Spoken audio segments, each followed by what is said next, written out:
We are following breaking news this hour. CTV News has learned that Canadians could be heading to the polls at the end of the month. Well, two sources close to the Carney campaign says the plan is to call the election Sunday as soon as April 28th.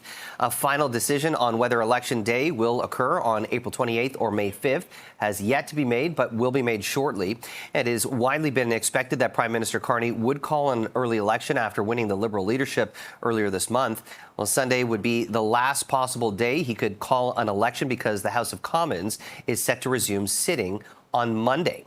Well, for more on this breaking news, we are joined live by CTV political commentator Scott Reid. I guess, Scott, it's on, or maybe unofficially on, but let's talk about just this race overall, how things have changed over the last couple months, especially when it comes to the polls. They certainly have. And look, this sets up, everybody, certainly everybody who's prime minister, everybody who's involved in running in a federal election likes to start by saying this is a moment of historic choice. This is a crossroads in our history. This is actually going to be a moment of historic choice. This actually is a moment where we are going to face a historic crossroads. Just look at the backdrop. For the first time in our history, we face hostility from the most powerful economy, the most powerful country in the world, just happens to be our southern border with whom we've had a long partnership. They are seeking to do us economic harm, possibly even try to bust up our country and annex us. So that is the backdrop to this election. And of course, as you hinted at, you've got a situation where the government, which looked to be dead and buried in the public opinion polls, has suddenly, under Mark Carney, ripped its way out of the graveyard, and now we have a jump ball election with how do you deal with Trump on the ballot. It's going to be a classic, stunning. If you like politics, you are going to love the next 38 days because this thing's going to be an absolute one for the books. I want to ask you about just in terms of strategy. Let's focus on the Liberals for a bit because, it's true. You strike while the iron is hot. Things have really changed when it comes in terms of where the polls are at. It's pretty much almost a dead heat. And so much of that is because of this existential threat of the trade war, as you talked about. So let's talk about strategy. If you're advising the Liberals right now, what are you telling them? Keep the focus on the economy. Keep the focus on Donald Trump tariffs and how to meet that threat, and keep the focus on your new leader, Mark Carney. You could have an election 100 times in a row, and Mark Carney might be the wrong answer 99 of them. 99 times voters might say, I'm not certain I want this gray banker who's never been involved in politics leading the country. But in this 100th option, it may be that the country says, confronted with the madness of Trump and with the threats that are confronting us from the United States economically, we might just need this person with international financial crisis experience, who knows how to manage and steer an economy through troubled times, and who has that managerial, calm demeanor that contrasts so obviously with his predecessor, Justin Trudeau, with his opponent, Pierre Poilievre, and most important of all, with the madman in the White House, Donald Trump. Now that the Liberals have essentially, taken the tax route and removing the consumer carbon tax, that's been, the playbook and the policy for the Conservatives for quite some time.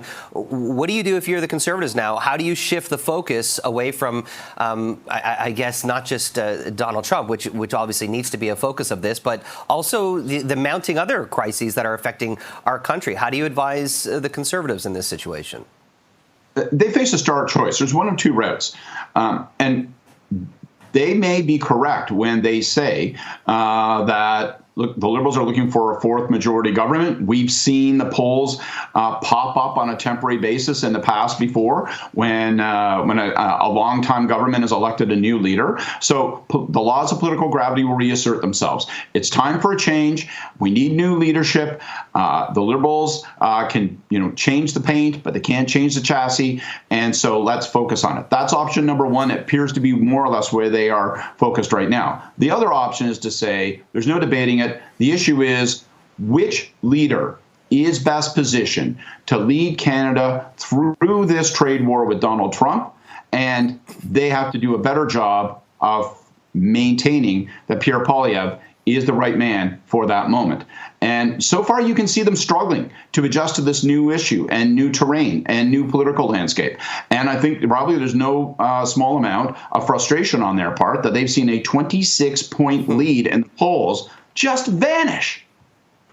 And I think a lot of us have been watching in kind of shock and awe because so many commentators were saying, pending any kind of disaster or catastrophe, that this was I guess the race for the Conservatives to lose. But here we have all of a sudden a disaster and a catastrophe.